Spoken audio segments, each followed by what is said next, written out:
Running a martial arts school and being a martial artist are not the same thing. I've had a martial arts school for a year now, and as I've been thinking about, the lessons that I've learned, one of the things that became super clear to me is that they're not the same. Right now I'm just running some errands, picking up some schedules from Evolution Printing. Shout out to Evolution Printing, but I'm doing that instead of practicing and training myself.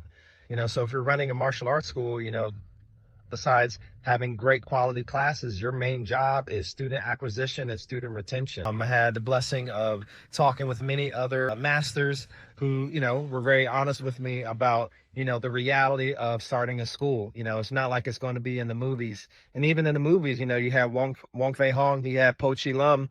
I'm assuming that he made most of his money from the Chinese herbal medicine and not from students.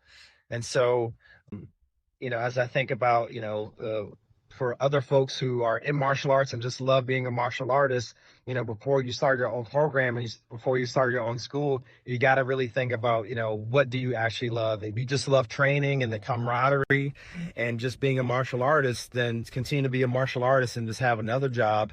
But if you love working with kids and pouring into other people, then that's fair to maybe consider maybe starting your own program. I compare it to like, if you love football and you want to be a football player, you don't start your own football team, you join a team.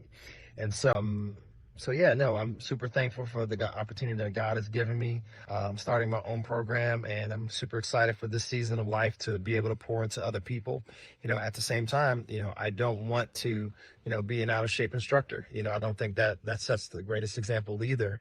And so, a big part of it is just balance, and so balancing the administrative part, which is going to eat up a lot of your time, and then squeezing in times to train and to continue to improve the best you can.